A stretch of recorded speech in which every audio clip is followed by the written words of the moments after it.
extraordinary videos of people helping out however they can. There was even somebody in a furry bear costume. There's a video of somebody in a fully head to toe costume directing the traffic, and I found that like pretty incredible because you have to remember that they were doing this in the heat of the August summer in Dhaka, heat and humidity, and to be in a like a fully in a head to toe furry costume, you would be But like why a costume? broiled alive. I'm sorry, I am not getting the religious or cultural context of the Oh bear no, no, costume. it's not a cultural or religious thing. It's like just some crazy person, like an insane person. They just decided to wear a fur costume and Ah, go out on the fair. street and start directing traffic. It's a Uh, it's a show of excitement, right? It's a show it's a of where people are, and We yeah, and talked about the bad word for the situation, but what is like a word in Bengali that would express how you are feeling right now on the positive changes that are happening and will happen hopefully in Bangladesh? I think everybody in Bangladesh is feeling joy or anando, because we feel like we've thrown off a huge yoke. Many people have said that it's a second liberation. So we are one of the maybe few countries in history which had two liberations. And so August 5th is now a special date in Bangladesh. Welcome back, listeners. This is Yawur, one of your hosts. Today, wanted to kind of focus on the topic of the revolution in Bangladesh to touch base on a little bit because I have a personal connection to it. I'm originally from Bangladesh and I have family there, and so I was following along this summer with keen interest and looking at, watching every news video that came out, watching during the internet blackout, trying to figure out ways to uh, talk to my family there, and finally watching with delight at the final result, the revolution, the fall of the dictator, and all of that. So I wanted to kind of talk a little bit about that. And before we get started, one was wondering what you guys make of the whole situation there. Well, I just wanted to take a moment and say, a lot of protests and a lot of things that people, when they have issues of these days, it's done online, right? People don't take to the streets as they did in the past and in mass actually fight for the issues that they believe in. It's very much online. And then people put in their effort online and then they move on. But I have to just take a moment and say, like, wow, Bangladesh, actually, these students went on the streets and actually stood up for something that they very firmly believed in.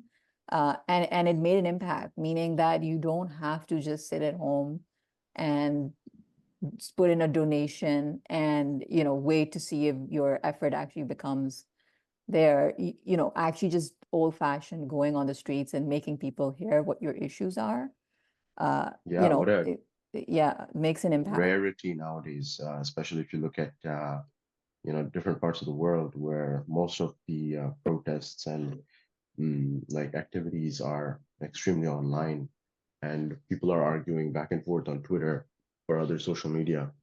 But these students, they actually went to the streets and they demanded reform. They felt that there was an unjust system giving out government jobs, and the system heavily favored the children or grandchildren of freedom fighters who had helped to win against West Pakistan in the 1971 Liberation War. So these freedom fighters have a special elevated status in Bangladeshi society for many decades now, and their children and grandchildren were given special support because they were seen to have made many sacrifices, and many of them had become martyrs. Yeah. So they had this job quota system. It was highly unpopular among the general population of Bangladesh because obviously the freedom fighters' families are a minority of the population of Bangladesh. So students they started protesting in June, July, and asking for reform in the system. What happened after that was what shocked everybody, which was there was a violent repression using police and other forces which were controlled by the government regime. And this violent repression was coordinated along with Sheikh Hasina during a visit to China. And she had a press conference where she said that the children of the families of the freedom fighters will get the benefits. If they don't, then who will get the benefits? Will the children of the collaborators get the benefits? You know, collaborators being people who had sided with West Pakistan during the Liberation War. And you know, there's a special word in Bangla for collaborator, which is almost like a curse. It's like saying that it's like calling somebody a Nazi. You know, imagine that you went to What's Germany the and you call word? somebody a Razakar. Mm. Azakar. Okay. Yeah. And so these people are some of the most, these Razakars are the most reviled people in Bangladesh, you know, because they are seen as betraying their own kind, right? So she said that in this conference, she said that will their children get the benefits then if the freedom fighters' children don't get the benefits? And then this, really like angered a lot of people in the country, and they started protesting even more heavily. And the more they started protesting, the more violent repression and crackdowns there were. And finally, the government instituted a total internet blackout, I believe, for 5 days. And during this blackout, they were giving interviews to international media saying that, oh, the blackouts are caused by third parties or unknown actors or criminals or the opposition or the student or the protesters. They went into the internet stations and they hacked the wires. That's why there's an internet blackout. But when you went to the global internet providers like Cloudflare, they clearly listed on their pages that the cause of the traffic blackout in Bangladesh is that government orders. These people were trying to spread misinformation, but they can't actually hide such a huge internet blackout from the whole world, right? And yeah, so it lasted for I think about 5 days. All internet banking, a lot of internet banking, mobile to peer-to-peer banking was impacted. People couldn't pay their gas and electricity bills. Electricity was getting shut off. They were having to queue for like 8 hours, 10 hours a day to go to the actual, municipal office and try to pay their bill with cash. There was, all sorts of like people's daily lives became miserable, Mm. and this continued getting worse and worse until finally the government was finally pressurized enough that they finally relented and let the internet come back on.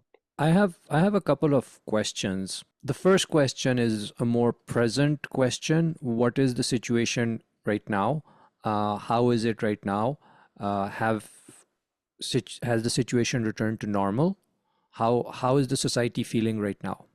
Let me give us a little bit of context, right?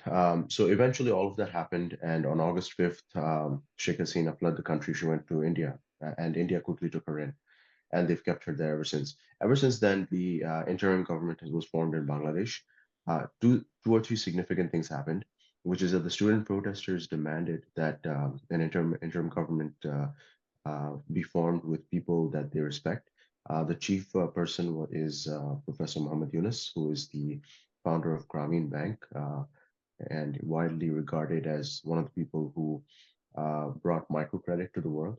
So he accepted, and he has now taken the role of chief advisor of the interim government of Bangladesh.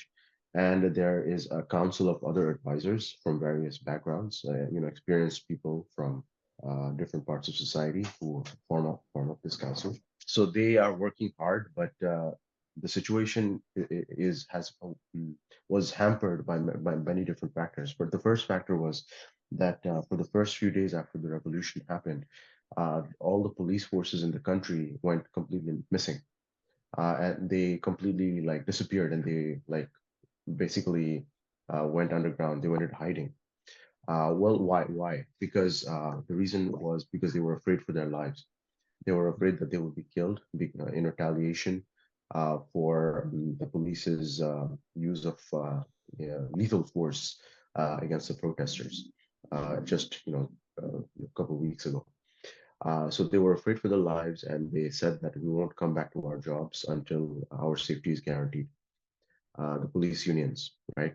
And so now then they were obviously getting pressured. This, they were told that they were given an ultimatum: either you come back to work or you don't have a job anymore. You're not police officers anymore, right?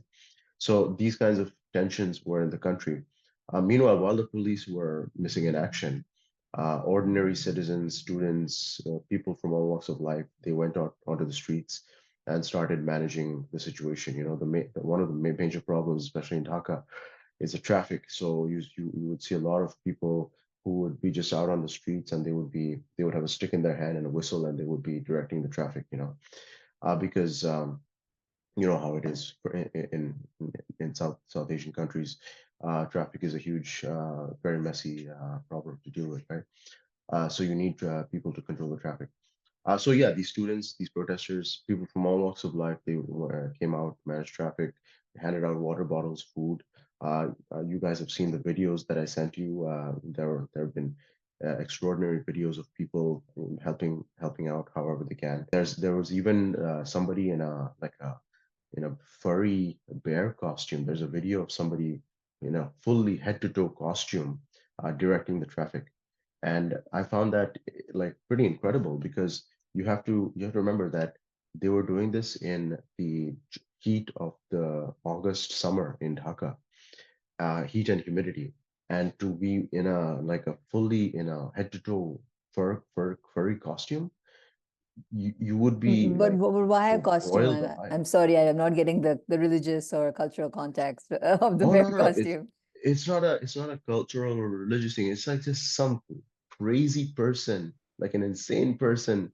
They just decided to wear a fur costume and Ah, go out on the fair. street and start directing traffic. It's a Uh, it's a show of excitement, right? It's a show it's a of where people are, and yeah, and and I think that was going to be my other question, which is like, in terms of where the country is headed, it seems to be that at least the population group that I've talked to here in Canada see that Bangladesh has a potential to have a more positive looking outlook from here. I'm curious as to your thoughts about that, and as well as your thoughts about, well, if things get better, there's a reason you came to Canada, but there's also your love for the place you come from.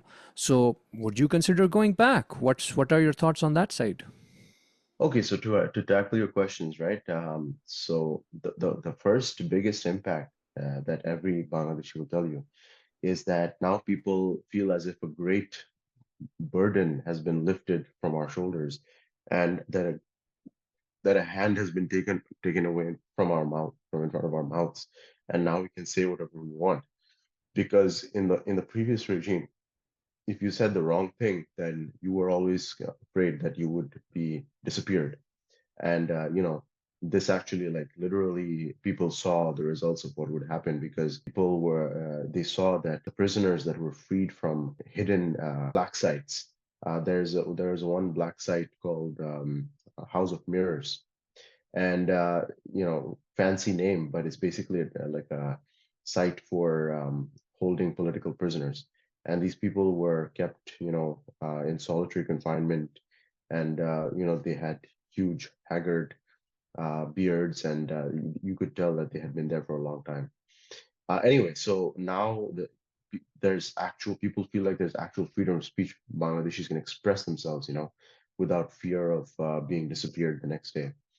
And so now the situation in the country, in that sense, from a deeply like a cultural and moral sense, there has been obviously a huge improvement. But there are still major problems in the structural problems in the country, which is what Professor Yunus and the rest of the interim government are trying to solve right now, which is that the institutions of democracy were effectively destroyed and dismantled over the past 15 or so years of Sheikh Hasina's rule, because she had to clamp her hands around every single institution. Anybody who could disagree with her or go against her will had to be crushed and replaced with people who would be fully loyal to her. So all of these things have to be broken down. If you look at, one bank after the other is going bankrupt in Bangladesh because they had given out extreme amounts of loans, which were well past their loan safeguards to a few different companies. Many, many millions of takas of loans, billions of takas of loans, and their loan exposure was like beyond all risk tolerance that would normally be um, acceptable. But because of political pressure, these banks had been basically acting as like free money, water fountain, money fountain for these powerful companies. So basically, the state was captured by powerful and corrupt interests. So it will take, I think, quite a lot of time to flush out. And literally, what they're doing right now is that they're draining the swamp.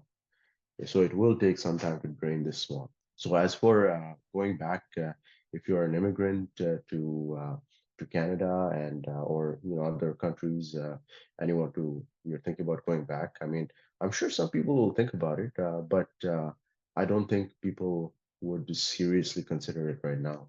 I mean, uh, it's not a situation where it's still slightly volatile situation because you still at least until elections really free and fair elections have been held and everybody agrees that there was a transfer of power and the military is not going to come in and take over uh, and there's a legitimate government. Things are still a little bit up in the air. Yeah, I think it's something where we take our freedom of speech very for granted when you're in kind of Canada and the US. True. But can you imagine the outrage if people were not allowed to say what they wanted or fight for their rights or freedoms, or the internet is blocked Criticize for Justin Trudeau. Yeah, we have so many F Trudeau flags flying around on pickup trucks outside. yeah. So people definitely, although many people will say here that freedom of speech is restricted because look what happened to the Freedom Convoy and stuff like that, Mm-hmm. right? Yeah. So, Mm-hmm. but we should, I think, thank our lucky stars that we don't get disappeared in the middle of the night, by police forces who come in and forcefully take you away. So The can't the get the much thing worse. the thing is that the two societies are different in terms of how speech and propaganda as well are done, with the level of maturity of the audiences and the type of thinking, cultural differences. The two societies are different, so we can definitely dive into that topic of disappearances at some time. Sorry, before we sign off, Yawur, I wanted to end on a fun note. As a Bengali who is seeing all these things happen in your country, we talked about the bad word for the situation. But what is like a word in Bengali that would express how you are feeling right now on the positive changes that are happening and will happen, hopefully, in Bangladesh? I think everybody in Bangladesh is feeling joy or anando, because we feel like we've thrown off a huge yoke. Many people have said that it's a second liberation. So we are one of the maybe few countries in history which had two liberations. And so August 5th is now a special date in Bangladesh. Okay, amazing. And if for people who are not Bengali, if you could describe like what a cultural celebration in Bangladesh would be like, or maybe some amazing foods that people could try out while they see this positive news. Yeah, there are so many different ways. People will just literally go out on the streets and they will celebrate. There will be fairs, there will be events, musical events, book fairs, artists will perform. People have, you can see from in Bangladesh, there are pictures of people have painted on the streets and on the walls. They've done huge murals which depict the events, and it looks pretty amazing. I think this is a great segue to also set up our next episode, which will be a little bit diving a little deeper into reverse immigration and what is happening on that side. So if that's something that you guys are interested in, please listen into our next episode, and we will be talking about reverse immigration then. See you, everybody. See you.